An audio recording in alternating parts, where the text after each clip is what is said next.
তো কি হাতে সময় নেই, কিন্তু খুবই টেস্টি কিছু খেতে ইচ্ছা করছে, তাও আবার খুব অল্প সময়ে কিছু বানিয়ে।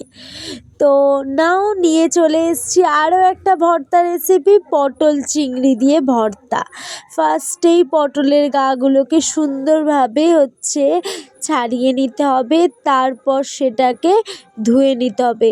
হ্যাঁ, পটলের ওপরে যে একদম ডিপ গ্রিন যে ছালটা থাকে, শুধু জাস্ট সেটাকে, তারপর সেটাকে ধুয়ে নিয়ে ভালোভাবে পিস করে নিতে হবে, সেটা তোমাদের ইচ্ছা মতো। তারপর জল গরম করে পটলগুলোকে সিদ্ধ করতে দিতে হবে। দেখো পটল সিদ্ধ হয়ে গেছে। তারপর পেঁয়াজ, লঙ্কা আর রসুন পরিমাণ মতো করে নিয়ে নিতে হবে। পেঁয়াজগুলোকে একদম হালকা সরু সরু করে কেটে নেওয়া হয়েছে। আর কাঁচা লঙ্কা তোমরা তোমাদের টেস্ট অনুযায়ী নিও। রসুনগুলোকে ছাড়িয়ে নেওয়া হলো। ও হ্যাঁ, পিছনে যে গানের আওয়াজটা পাচ্ছ, সেটা অলরেডি কালী পুজোর গানের আওয়াজ এখানে শুরু হয়ে গেছে। দেখো কড়াইয়ে তেল গরম করে শুকনো লঙ্কাগুলোকে দিয়ে হালকা একটু ভেজে নেওয়ার পরেই আমরা পেঁয়াজগুলোকে তুলে দেবো। পেঁয়াজগুলোকে ভালো করে বাদামি কালার যতক্ষণ না আসছে ততক্ষণ ভাজতে থাকবো। আর আমরা চেষ্টা করেছি একটু অল্প তেলেই করতে। তার সাথে একটু জিরে দিয়ে দিলাম, কালো জিরে। তারপর দেখো হালকা বাদামি কালার আসতেই সেগুলোকে আমরা তুলে নিলাম একটা প্লেটে।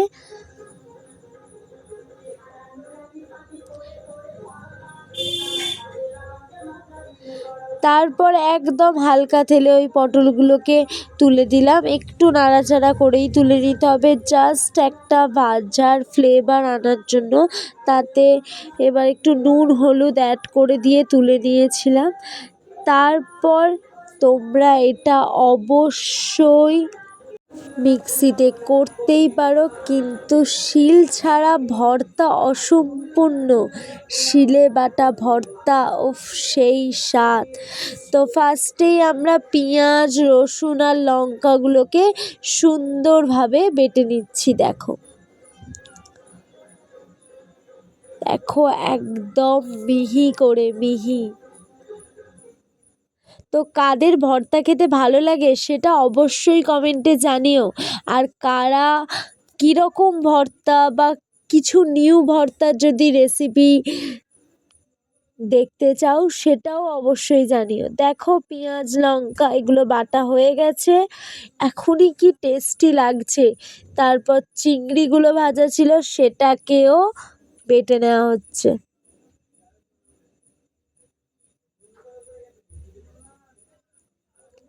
দেখো চিংড়ি বাটাও প্রায় কমপ্লিট।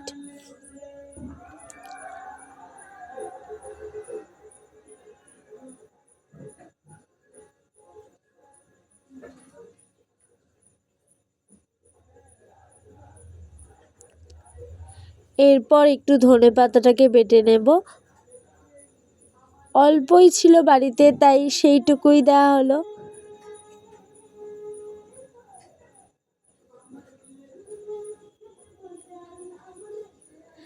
তারপর আসল জিনিস পটল, এটা বাটতে প্রচণ্ড ধৈর্য এবং প্রচণ্ড কষ্ট হবে, কিন্তু হয়ে যাবে।